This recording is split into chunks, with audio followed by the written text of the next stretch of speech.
Hello. All right. I'm coming at you from my new office if you're watching on video on YouTube. Um, it does seem a little echoey in here. Hopefully, the sound is good. But I wanted to ask you a question today. What if you are not who you think you are? And the reason that I bring up this question is because one, I'm going through a speaker course.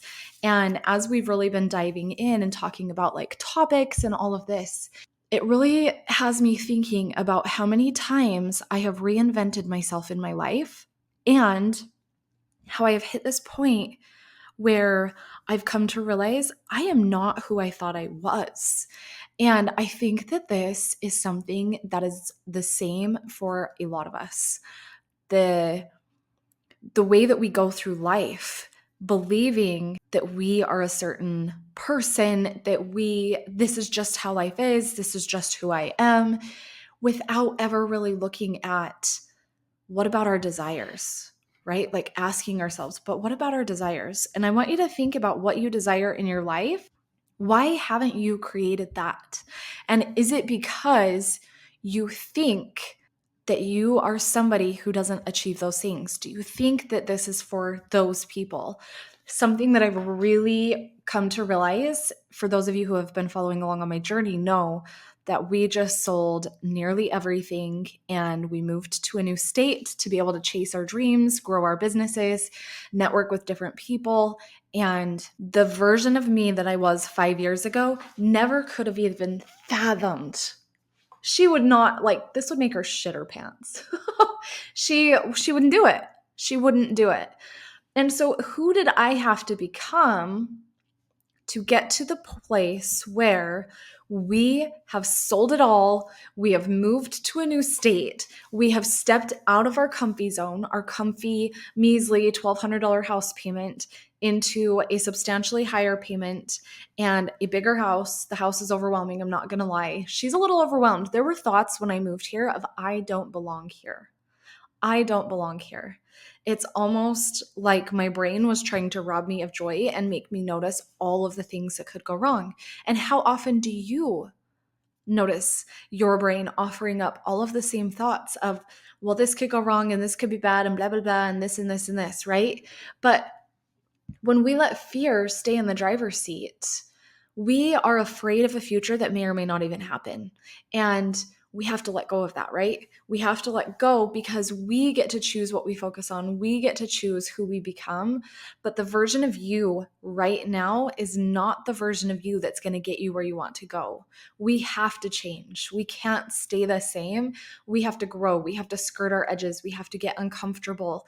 We have to step way outside our comfort zone. I am so far outside my comfort zone. I don't even know how to handle it right now.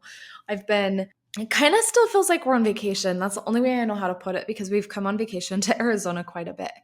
I've had to keep telling myself and reminding me, this is my life now. This is where I live. This is my house for this time.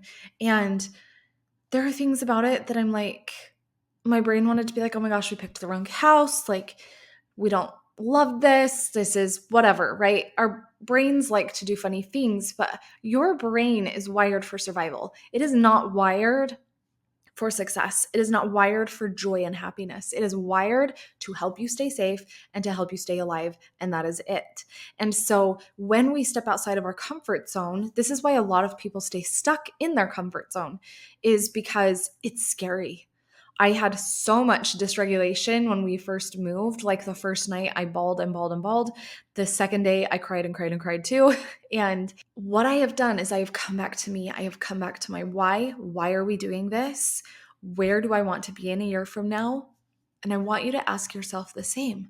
If you are wanting to make big changes in your life and the version of you that you are right now can't even fathom what it would take to get there, then this is like your invitation. This is your permission slip that you can create whatever you desire. You can absolutely create whatever you desire, but you are the one that has to choose to take the steps forward. And so we had to choose. If you have been following my journey, you would know that this wasn't just like a rushed decision. This wasn't decided on a whim. If you haven't been following my journey, the decision of this came when, for those of you who know, like the housing market in our area was high, and our businesses weren't bringing in quite enough money to be able to like go out and purchase a home. And our house that we were currently in just was not working for us anymore. Like, my girls were sharing a room, Jack and Chloe were sharing a room, and they weren't very big rooms. And so that wasn't working. And then my girls, they loved to have their friends over, but then when they would have their friends over, we only had one hangout space, one living room attached to the kitchen. And we were just all on top of each other all the time. I also do not like cold weather. I wanted to experience somewhere without snow. So, oh my goodness, here we are. Here we are. We are experiencing summer without snow. It is hot as hell down here right now, but in a few months, everybody's like, just wait a few months, just wait a few months, like it's going to be beautiful. But we didn't know how to get out of that situation with our current circumstances. And then I had been doing breath work and I had been asking myself, like, what could we do? And this idea came to me. And the idea was, what if we just sell our house and take a chunk of that money, and that becomes our living expenses for the whole year? And then the rest of the money, we did budget out. We planned out like vacation and whatever. You can go listen to all the little episodes. I talk about this more in detail, and all the feelings going through this move and everything that came up for me, and my real and raw and truly my deepest thoughts that I never thought I'd be sharing with the world are in those episodes. So go back and watch those. They're all little bonus episodes on selling everything and changing our lives. But I was doing breath work and I was asking myself, and I was journaling, and I was like, what can we do to like create the life that we desire to have now? And I'm really good if I have a fire lit under my ass to do stuff. And so I was in a breath work and I just had this idea come to me, like, what if we sell it all? What if we sell it all? What if we choose to move? What if we take a portion of that? And so we did. And we sat on that though for, it was like a year and a half, between a year and a year and a half. And I remember the December before we listed our house, because that idea had come to me like that summer. And I had brought it to Dustin and he was like, yeah, let's do it. And we went on a date in December. And I finally looked at him and I said, because we still hadn't listed our house, we hadn't really done anything. And I said, what are we doing? And what we were doing was we were letting fear drive. We hadn't listed our house because like fear was in the driver's seat. And so we decided at that dinner that we were going to list our house. We were done waiting. We were going to list it. We were going to make it happen. And we needed to have somebody come in and do baseboard and a few other things, got the back door replaced, like a few things that we needed to do before we listed. Came in and did that, and we were on the market by January 15th. Now, it still took us almost 7 months to sell our house. And it sold in July, and we have now moved to Arizona. And it's scary. It gets really scary when you know that you can't go back.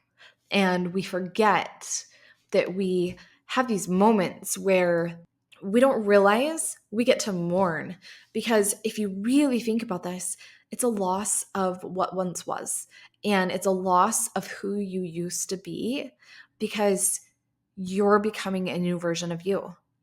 And I think that sometimes we get hung up in the fear and letting fear drive, and we think that that's who we are. We think that that's all we're supposed to do, and it's not.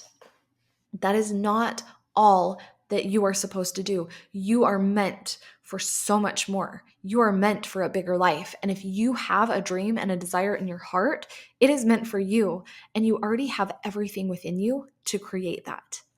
So you are not who you think you are. And you get to choose to find that version of you who is already within, who steps up and steps out of her comfort zone and creates the life that she desires. This is what I help my clients with. I help you create the life that you desire. I help you get out of your comfort zone. I help you reinvent yourself. I help you pull that version of you that you desire to be out of you now.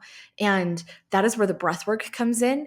Breath work has changed my entire life. It has changed me. It has changed like who I am from the inside out. It's like we can all have this logical knowing, right? Maybe you have this logical knowing of, oh yeah, if she can do it, so can I, right? We all know this. It's like the law of one. Like what is available to one is available to all. We all have the same abilities and capabilities to create what we desire. And we can think that through logically, but not in the sense of like our bodies. Our bodies hold on to like past experiences, and they like to offer up that as our evidence as to why we shouldn't do that, why we can't do that, why we should just stay here. And that's who we think we are at the time. Maybe that's who you think you are right now. And I'm here to tell you, it's not. It is not. You are meant for so much more. You're meant to have what you desire. And I am here to help pull that out of you. I am here to help you take the steps that you want to take so that you become who you truly are, not who you think you are. This is where you end playing small. This is where you become more present as a mom with your kids, more present in your life, more involved, where you step up and do the big things that you want to do. And maybe, that somebody had said something to you as a kid and that really hurt. And so you kind of shrunk yourself and you haven't dared come out of that shell again. This is where we do that. We create the life that you desire to live. We create the version of you that you desire to be now, so that you start living that big life that you desire to live. And if you are interested in working with me, please feel free to click the link below, go to my website, reach out to me on Instagram. I'm at it's.Amanda Clark. But you get to be who you want to be, not who your brain wants you to think that you are right now, that you're not a person who takes risks, that you're not a person who plays big, that you're not a woman who has a business, that you're just a mom. I think that's a big one for a lot of us is we think, oh, we're just a mom. I'm just a mom. You are not just anything. You are a human who has chosen to be a mom, and you get to decide what your life looks like. You get to decide how you raise your kids, how you show up in your partnership, in your friendships, in your mom life. You are the only one who has to live that life. So you get to decide how you live it. And if you are not loving it, if you know that you are meant for more, that you are meant for something bigger, that you want to bring in more money, that you want to bring in more joy, more happiness, more fulfillment in your life, that is what I help you do. I help you become unapologetic as about your desires, because the worst thing that we can do to ourselves is like apologize for wanting more, because you can still be grateful and you can want more. You can want a bigger life, and there is nothing wrong with that. And I think that we forget to permission ourselves to desire more, because there is always more available to any of us, to all of us, to anyone in the world. There's always more. There's always more to be had. There's always more to desire if that is what you want. And you are the one who gets to create that. And so if you are not creating that in your life right now, then let's find those root causes as to why you're feeling stuck. Why maybe you're feeling like, oh, it's too much. Why you might be telling yourself, maybe I should just be grateful for what I have because I have a pretty good life. Well, what if you want a great life? And so I just want you to really think about that. You get to decide. You get to decide the kind of life that you live. You get to decide how you show up, and you get to decide who you are and let go of the version of you that thinks you are a certain way. You get to let go of who you think you are and become who you truly are and who you truly want to be. And I am here to guide you through that every step of the way. And I will talk to you next time.